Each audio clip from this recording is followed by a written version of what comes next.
Assalamualaikum warahmatullahi wabarakatuh. Sebelumnya perkenalkan, nama saya Taki Naryama Ramadhanu Ardias dari program studi Teknologi Rekayasa Otomasi Angkatan 2024 dari kelas praktikum D dengan 3 digit yang terakhir 095.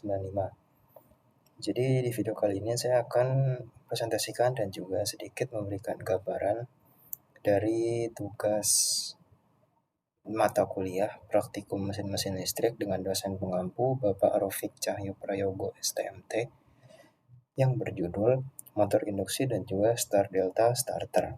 Oke, jadi yang pertama kita akan langsung ke PPT yang sudah saya siapkan untuk materi yang akan diberikan pada video kali ini.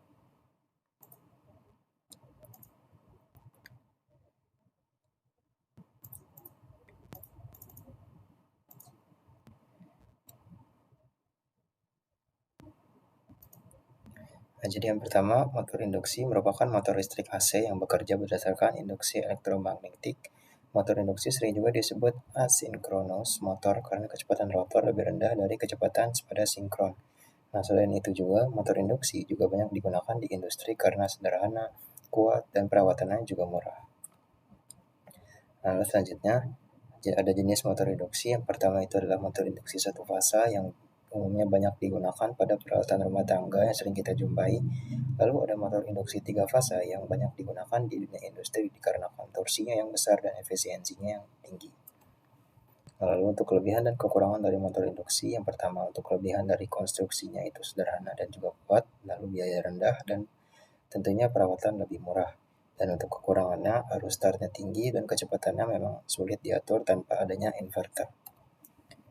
Nah, setelah itu start delta materi selanjutnya adalah start delta starter, yang dimana di sini start delta starter adalah metode starting motor listrik 3 fasa yang tujuannya untuk mengurangi arus start ataupun arus awal ketika motor pertama kali dinyalakan.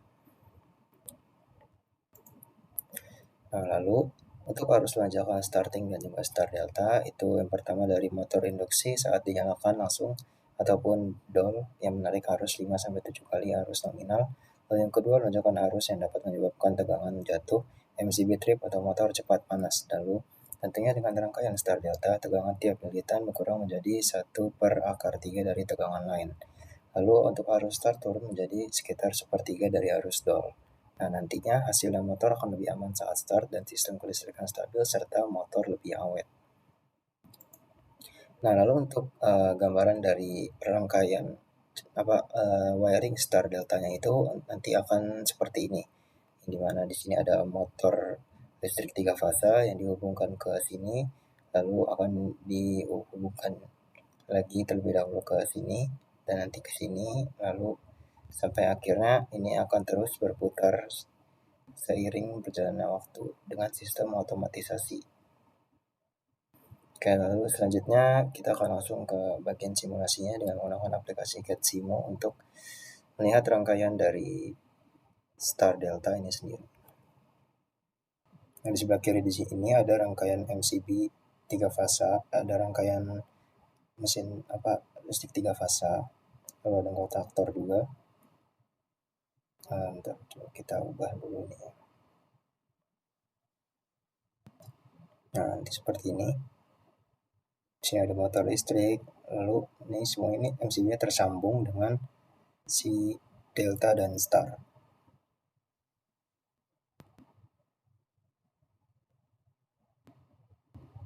KDKS, K delta dan juga K star. Nah, pada rangkaian si deltanya sendiri itu jadi yang seharusnya merah ini ke bagian 2, nah itu terbalik dengan yang si merah tua. Jadi di switch seperti itu. Jadi semisal ini tadinya itu LS jadi TS seperti itu. Nah, terus selanjutnya di rangkaian kontrol di sini ada MCB satu fasa. Karena kontrol itu tidak memerlukan arus tinggi. Nah, di sini ada overload, di sini juga ada overload. Ini overloadnya akan menyala. Nah, ini ada tombol stop dan juga tombol start. Terus ada switch K di sini. Nah, ini ada indikatornya, on off, overload juga. Nah, terus ada coil juga di sini. Coil untuk menyalakan si kontaktor yang terhubung dengan latching.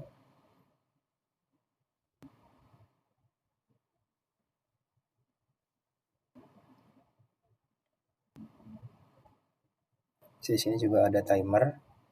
Di sini ada rangkaian timer. Ini KD dan KS. Nah, kenapa dia ini dibalik? Jadi keadaan motor nyala itu tidak bisa menggunakan si start dengan delta itu kalau dibarengin tidak bisa, dan nantinya akan terjadi short. Nah, jadinya itu overload atau rangkaian akan mati. Jadi untuk menanggulanginya itu kita menggunakan si switch.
Nah, lalu nanti sistem ini pertama akan menyala untuk menanggulangi si overload tadi. Seperti yang kita akan atur timer sekitar 3 detik. Lalu kita klik OK. Lalu setelah itu kita coba run, kita start. Kita akan perhatikan si motor listrik ini, lalu start delta ini juga, dan juga si rangkaian kontrolnya juga dari start delta. Coba kita play. Yang pertama kita nyalakan si rangkaian kontrol terlebih dahulu. Nah, rangkaian kontrol kita cek apakah menyala ataupun tidak, ataupun apa saja sesuai atau tidak.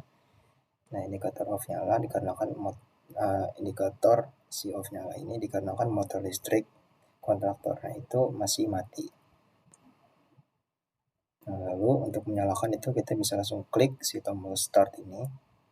Nantinya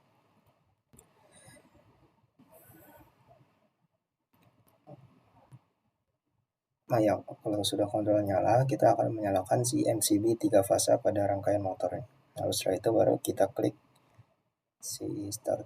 Jika sudah mencet start, kita langsung perhatikan si rangkaian kontrol motor listriknya. Nah, kita pencet start, matching, 3, 2, 1. Nah, rangkaian sel pertama lonjakan dia akan pindah seperti itu, dan motor listriknya pun tetap menyala. Nah, kita coba atur di time-nya menjadi 5 detik. Oke, kita coba run lagi. Kita nyalakan MCB control dari utama, lalu kita klik tombol start. Nah, di sini indikator on nyala. Kita tunggu 3, 2, 1. Nah, nanti akan seperti ini. Nah, jadi yang terjadi di awal itu saat si startnya itu kita tekan, saat start nyala, otomatis si KS ini akan meluruskan lonjakannya itu, agar dia dapat berpindah ke sebelah tadi.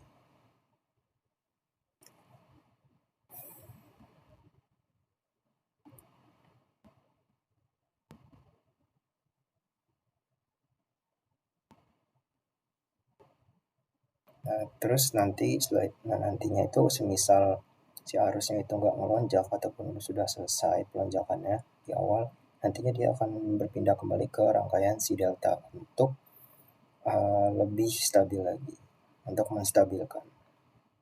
Nah, semisal si yang delta starter itu kan cuma rangkaian kontrol, jadi nggak ada start deltanya.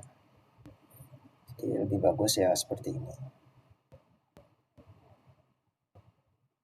Oke, nanti seperti ini. Ya, mungkin sekian video yang dapat saya sampaikan. Kurang lebihnya mohon maaf. Wassalamualaikum warahmatullahi wabarakatuh.